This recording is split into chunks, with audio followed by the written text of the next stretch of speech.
The planet has plunged into a state of lawlessness. According to police reports, infected people are the cause of all the riots.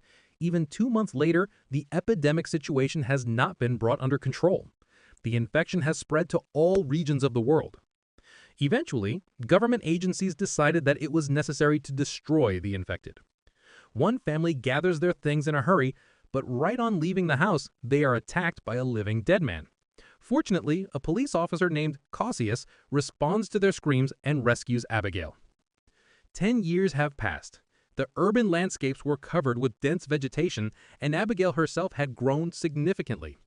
Cassius taught the girl the skills of handling weapons so that she could accompany him during the hunt. Every night, Cassius turned on the alarm system to protect himself from intruders. It was his foresight that gave them the opportunity to hear extraneous noise.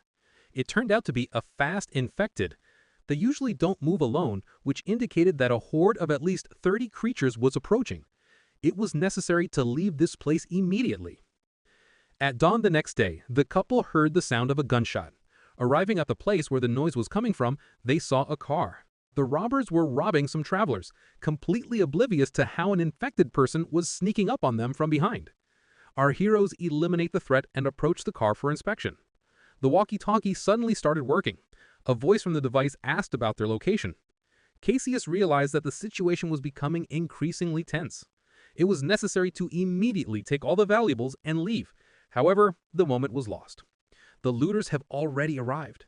Cassius was forced to lower his weapon. The leader of the group says that they cannot stand robbers, and since they coveted their trophies, they will be treated the same way. Cassius and Abigail disarm several of the attackers, which forces Megan to get out of the car in an attempt to resolve the conflict. Seeing that the woman is in a position, Abigail warns of the hordes of infected roaming nearby. The noise they made only accelerated the creature's appearance. The living dead began to appear from all sides. Cassius distributes weapons, giving them a chance to survive. But there were too many enemies, and ammunition tended to run out. The duo engages in close combat, covering each other. The number of looters is rapidly decreasing. One of the girls tried to ignite the combustible mixture, but carelessly dropped it, which caused the car to break down. Absolutely all the raiders died, but Cassius and Abigail could not leave their family in trouble and help them escape. Already in the car, Abigail counted the remaining bullets. Almost all the ammunition was used up. Megan reports that they were on their way to a settlement by the river. A transport breakdown ruins all their plans. Cassius does not give up hope of fixing it, but David is convinced of its futility. The radiator was damaged, but they don't have the necessary parts to replace it. David picks up the intercom to contact the colony later and inform them of his imminent arrival. It was impossible to move without a break, so it was decided to make a stop in the city. By this time, all the dead marauders had already transformed and joined the horde of infected. Abigail shows a strong interest in the colony they are heading to. Megan claims that they were able to establish contact with them many times. There are doctors in the settlement, and it has already survived several attacks by infected people. The population of the colony is more than 100 people. Cassius has no desire to go to the settlement, but suggests a safer way. Cassius's main goal is to get out of this area as quickly as possible before the horde catches up with them. Cassius's premonitions came true. The horde was following them and had already found their abandoned car. As the new day dawns, Abigail notices her pursuers. However, due to preset traps, the group has an advantage in time to escape. Abigail recognizes this area. The airport is located very close. Perhaps there is a plane that has survived. Cassius tries to convey that there is only one road leading to the airport. If they are surrounded there, there will be no escape. However, his arguments are not taken into account, and everyone decides to go to the airport. Already on the spot, the squad finds an undamaged plane. Since David is an engineer by profession, he had to make the plane work, which they didn't have time for at all. The crowd of zombies had already approached. David turns on the screws and the engine starts. And although none of them had any piloting skills, this did not stop them from taking off, while the leader of the infected watched with regret as his prey slipped away. Their joy was short-lived as the engine stopped working.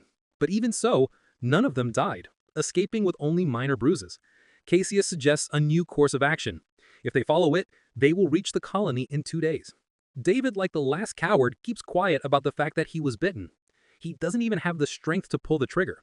The next day, his health worsens. Cassius instantly understood everything and examined the man, but did not kill him. but gave him the right to determine for himself how he would accept his death.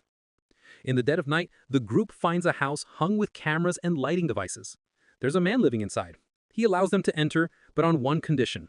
They should leave all their weapons behind. Cassius expresses surprise that there is electricity here.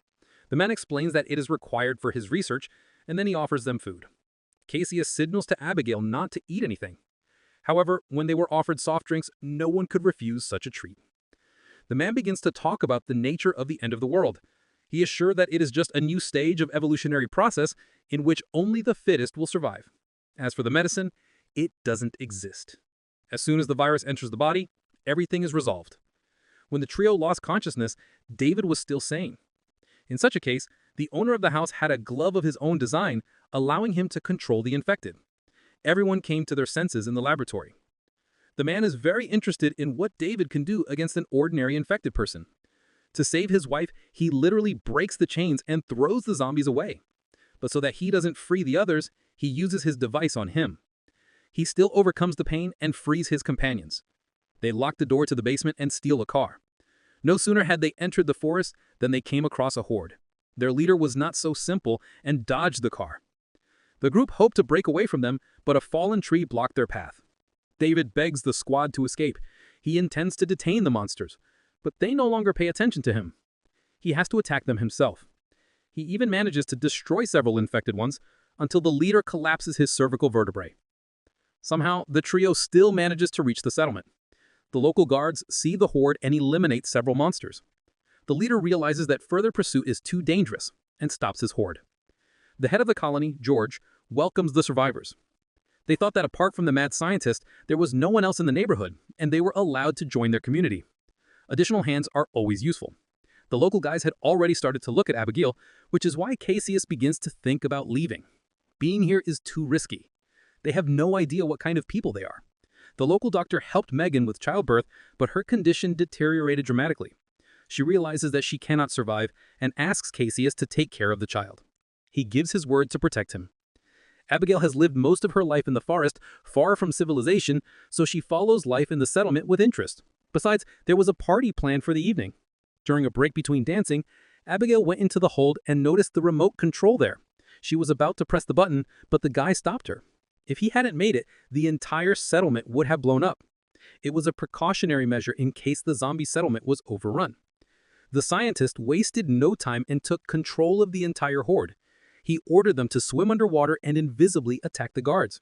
The first soldiers were eliminated almost instantly, and when the infected were noticed, it was already too late. A horde was already running all over the settlement, devouring everyone in their path. In such a case, escape tunnels were made under the barges. In this turmoil, Cassius met with the scientist. He had already realized that the glove controlled the zombies. By cutting a few wires, he helps the scientist move to a new stage. And Abigail discovers the terrible truth. The leader of the horde is her father. But the moment he attacked Cassius, she saved him without hesitation. This concludes the film.